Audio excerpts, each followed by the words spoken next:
Good morning, dear students. Today I am present with the second book of your syllabus, Snapshot. In Snapshot, we have all the chapters in the form of stories. They have some kind of story, some kind of issue discussed there, and they are not so much entertaining as you have entertained yourself with the lessons of English in class 10th, but they are still entertaining. It's the supplementary reader of your syllabus. The first chapter given in Snapshots is The Summer of the Beautiful White Horse. Just by the title of this lesson, you can understand that the story is about some kind of horse. But what kind of summer of the beautiful white horse? This is a question. In fact, here the horse and the summer season are related with each other. This story is about two voyages from a country which is known as Armenia. Armenia is a country located between Asia and Europe. This country is close to Georgia, Turkey, Azerbaijan, and many other Asian countries. Armenia is very much popular for its old heritage, for a Garogloinian tribe that used to be quite honest and laborious. And nowadays this country is not so much highlighted as some important countries we come to know. Yet it has been an old country of Christian belief. Now you see, The Summer of the Beautiful White Horse deals with a story in which there are two boys, Aram and Murad. These two boys are teenagers. They are quite naughty, and naughty, we can say naughty beyond limits. What do? These two boys collectively arrange a white horse. This horse they steal from a farmer, and they do not steal it with an intention to sell it and collect money. No, their intention was just to learn horse riding. And in order to fulfill their desire of horse riding, they kept the horse for many months. Later on, they realized that it was a great sin to steal. Later on, they were afraid that they could be caught and they could be punished by their family members. But because it had never been the tradition of Garogloinian family, a member of Garogloinian family could never be a thief. A member of Garogloinian family could never commit a crime like that. So that's why the boys later on returned the horse. The entire story revolves between the events when they steal the horse and when they return the horse. So let us come to the text-wide study. The Summer of the Beautiful White Horse. I forgot to tell you about the writer. William Serran was an Armenian-American writer. Try to understand. He was born in Armenia in 908. But later on, he moved to America, because his family moved to New York in America. This William Serran also suffered a lot in his life, because while he was very young, his father died. After his father died, he and his sister had to take shelter in an orphanage. In that orphanage only, he developed the idea for writing.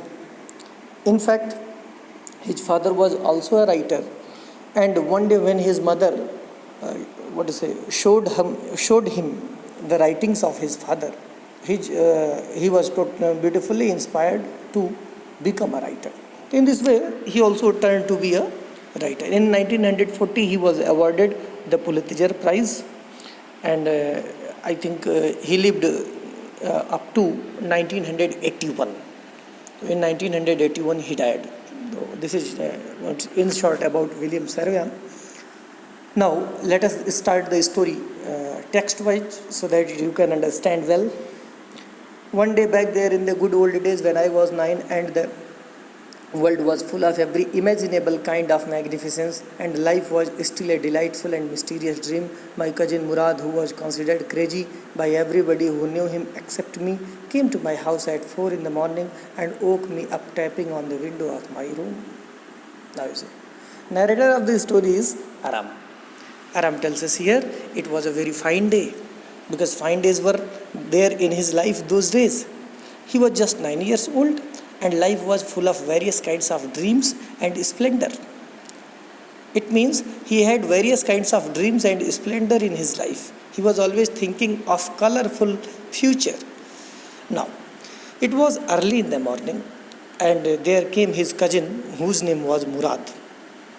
Murad was considered to be crazy. He was considered to be crazy by all the family members who knew him except me. Came to my house at 4 in the morning and woke me up tapping on the window of my room. It was early in the morning, just 4 a.m. The cousin of Aram, whose name was Murad, came there and he started knocking at the window of Aram. Aram, he said. I jumped out of the bed and looked out of the window. I couldn't believe what I saw. It wasn't morning yet, but it was summer, and with daybreak not many minutes around the corner of the world, it was light enough for me to know I wasn't dreaming. Aram was awkwardly surprised to see that his cousin Murad, who was standing outside the window, he was not normally standing by himself. He had a white horse and he was sitting upon the white horse. It was quite surprising for Aram to see that his cousin had managed a white horse. It was early in the morning, it was the daybreak, it was 4 o'clock. At 4 o'clock also, there was light enough for the people of the world to see one another. He was very much surprised to see, because they were poor enough, they could not, manage a horse by purchasing fairly. My cousin Murad was sitting on a beautiful white horse. I stuck my head out of the window and rubbed my eyes. Aram could not believe into his own eyes. That's why he started looking at Murad again and again. I stuck my head out of the window and rubbed my eyes. He started rubbing his eyes in order to, clarify his vision.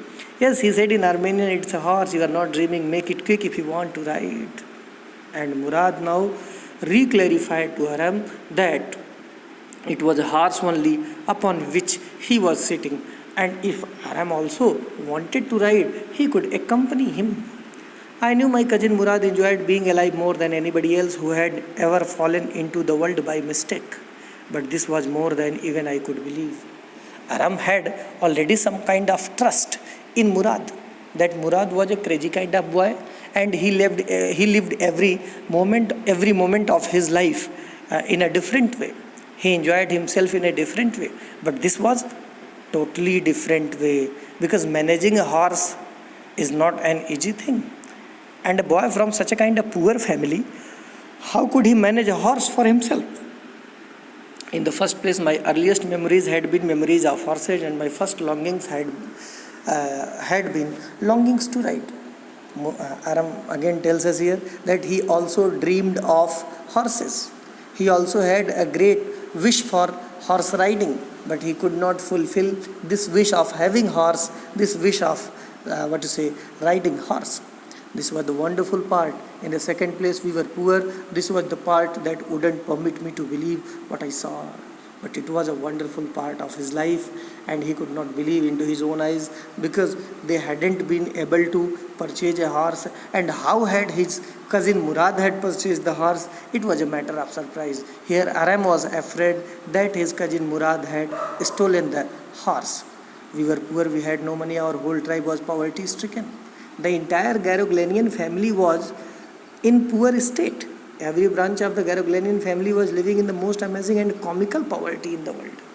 According to Aram, those days in Armenia, every section of Garoglanian family was suffering from a violent kind of poverty. Nobody could understand where we ever got money enough to keep us with food in our bellies. But not even the old men of the family, even the old people of the family didn't get proper meal for 2 times in the family. Such was the state of poverty. Most important of all, though we were famous for our honesty, but what was there? In spite of all these things, in spite of running a too much poorly life, they were considered to be honest across the world. We had been famous for our honesty for something like 11 centuries, even when we had been the wealthiest family in what we like to think was the world. Now you see, during the 11th century, In Armenia, Garoglanian tribes were considered to be the wealthiest family. Garoglanian family was the richest family. And even those days when they were the richest family, they did not turn dishonest. They were equally honest those days too. We were proud first, honest next. And after that we believed in right and wrong. None of us would take advantage of anybody in the world, let alone steal. Aram further tells us here, what to speak of stealing? Stealing was totally a different and impossible kind of thing. None of the family members of the Garoglanians ever took the benefit of somebody's problems, ever took any kind of, benefit of somebody's poor situation.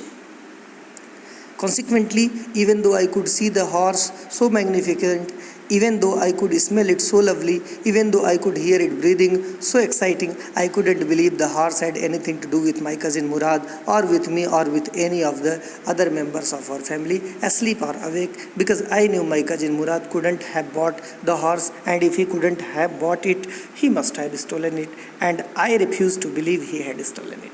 Consequently means as a result, Aram was never ready to accept that the horse belonged to them. By the way, the horse was very much magnificent, it was very much lovely, it smelled very beautifully, he could hear very beautifully the breathing of the horse, he could feel the sense of life in the horse, but there was a problem. Aram was never ready to believe that the horse had to do anything with Aram and Murad, because it was totally beyond their dreams, beyond their capacities. And if it was beyond their capacities, they could not buy it. And if they could not buy it, so how could they gain it? They could gain it just by stealing, and stealing was an impossible kind of thing for Garoglanian family. No member of the Garoglanian family could be a thief.